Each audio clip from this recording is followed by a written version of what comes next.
বন্ধুরা, তোমাদের সাথে রিভিউ করতে যাচ্ছি মোদী সরকারের মানে বিজেপি সরকারের যে এবার ভরাডুবি হলো, সে ভরাডুবির যে মেন রিজনগুলো, এই মেন রিজনগুলো নিয়ে কথা বলবো। তোমরা যারা কিনা পলিটিক্স নিয়ে ইন্টারেস্টেড তারা এই ভিডিওটি দেখতে পারো। প্রথমত, যে প্রবলেমগুলোর কারণে বিজেপি এই ইলেকশনে দেখা গেছে যে ভরাডুবি হয়েছে, তার মেইন একটা রিজন আমার কাছে মনে হয়েছে যে আপকি বার 400 পার। আপকি বার 400 পার মানে হচ্ছে যে 400 অ্যাবাভ ওরা বিজেপি সিট পাবে। এই কথাটা কিন্তু বারবার বলছিল নরেন্দ্র মোদী এবং গৃহ মন্ত্রণালয় থেকেও কিন্তু অনেকে এই ধরনের কমেন্টস করেছিল। তো বিষয়টা হচ্ছে যে এই যে একটা কমেন্টস যে 400 সিট পাবে, এই যে ওভার কনফিডেন্স, অ্যারোগেন্স, যে কারণে কিন্তু দেখা যায় যে মানুষের মনের মধ্যে যে বিজেপি যে এত কম ভোট পাবে, মানে এত কম সিট পাবে, যে 240টা সিট পাবে, এটা কিন্তু কেউ ভাবেনি।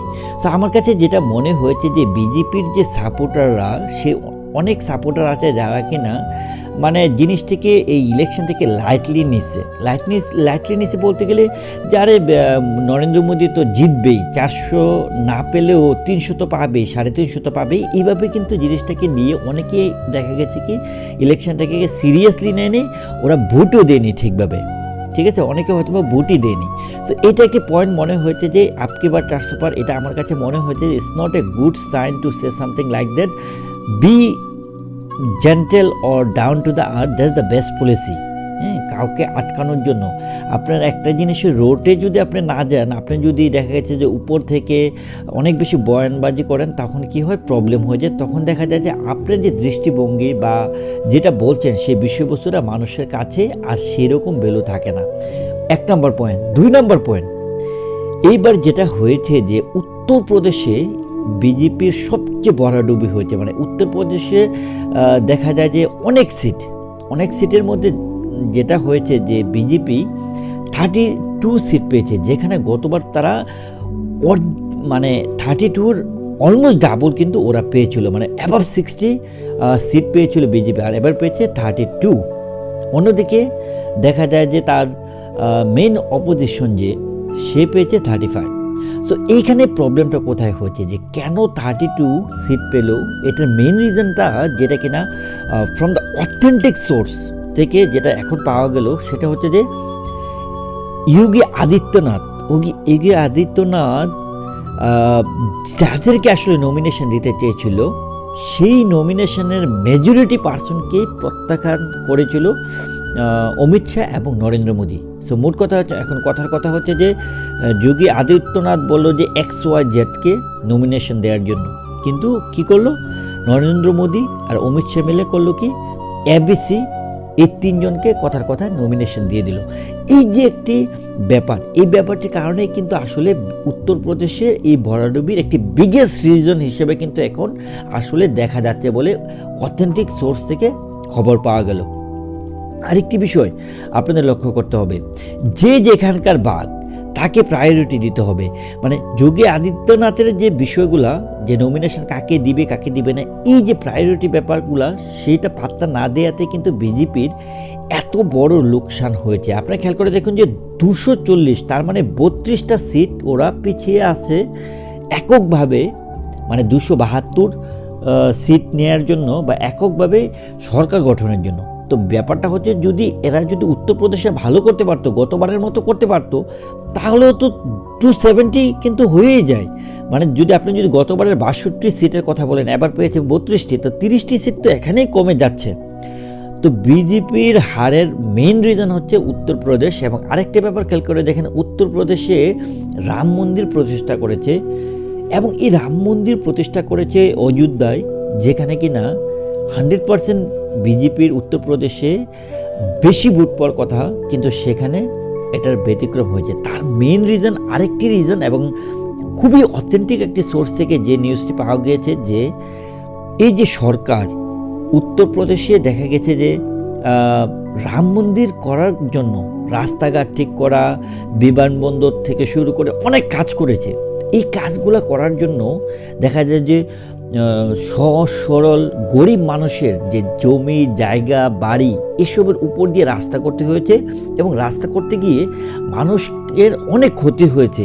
এবং তাদেরকে যে কমিটমেন্ট দেওয়া হয়েছিল, যে পরিমাণ তাদেরকে অর্থ দেওয়া হবে বা অন্য জায়গায় তাদেরকে দোকানপাট করে দেওয়া হবে, বাড়ি করে দেওয়া হবে, সেই কমিটমেন্টটি আসলে ফুলফিল করতে ব্যর্থ হয়েছে পুরোপুরিভাবে বিজেপি সরকার। তো এই জায়গা থেকে কিন্তু রাগের জের কিন্তু ছিল উত্তরপ্রদেশের মানুষের। এটি কিন্তু একটি বিগ ম্যাটার যে আপনি একটি ভালো কাজ করতে যাচ্ছেন, রাম মন্দির প্রতিষ্ঠা করতে যাচ্ছেন, কিন্তু এই ভালো কাজ করতে গিয়ে দেখা গেছে যে আপনি গরিব মানুষের ক্ষতি করছেন। তো এটার ফলশ্রুতি কিন্তু আসলে উত্তরপ্রদেশে দেখা গিয়েছে এই ভরাডুবি।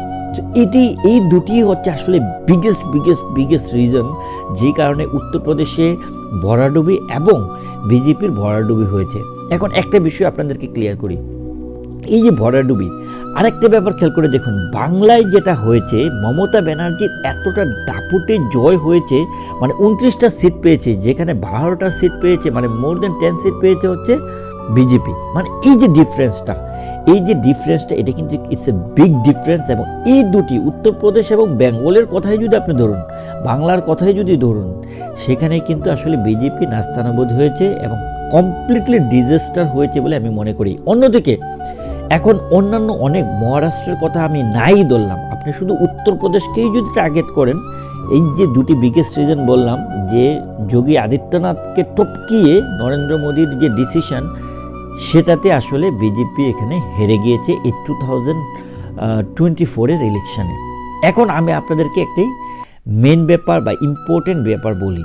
এই যে এখন সরকার গঠন হচ্ছে, নরেন্দ্র মোদী হতে যাচ্ছে, এতে কোনো আর ডাউট নেই। কারণ হচ্ছে যে এনডিএর যে অ্যালায়েন্স যারা, মানে অ্যালায়েন্স বলতে বিজেপির অ্যালায়েন্স যাদেরকে নিয়ে এনডিএ গঠন করা হয়েছে, যে 290-এর বেশি সিট পেয়েছে, তাদের মধ্যে দুটি প্রধান দলের হচ্ছে নীতিশ কুমার, আরেকটা হচ্ছে চন্দ্রবাবু নাইডু। নীতিশ কুমারের দেখা যাচ্ছে যে সিট হচ্ছে 12টা, যেটা কিনা জেডি, এবং টিডিপি চন্দ্রবাবু নাইডুর হচ্ছে যে 16টি সিট। তো এরা হচ্ছে যে ট্রাম্প কার্ড। তো ট্রাম্প কার্ডটা হচ্ছে এরকম যে কোয়ালিশন গভর্নমেন্ট যখন গঠন করা হয়, মানে অ্যালায়েন্সদেরকে নিয়ে যখন সরকার গঠন করা হয়, তখন কিন্তু মেন সরকারের কিন্তু প্রায়োরিটি কমে যায়। মানে নরেন্দ্র মোদীর কিন্তু এখন প্রায়োরিটি খুবই কম। নীতিশ কুমার এবং চন্দ্রবাবু নাইডুর যে প্রায়োরিটি, এখন তাদের দুজনের উপর ভর করে কিন্তু আসলে নরেন্দ্র মোদী কিন্তু প্রধানমন্ত্রী হতে যাচ্ছে। তারা দুজন যদি ছুটে যায় তাহলে কিন্তু বিজেপি পারবে না।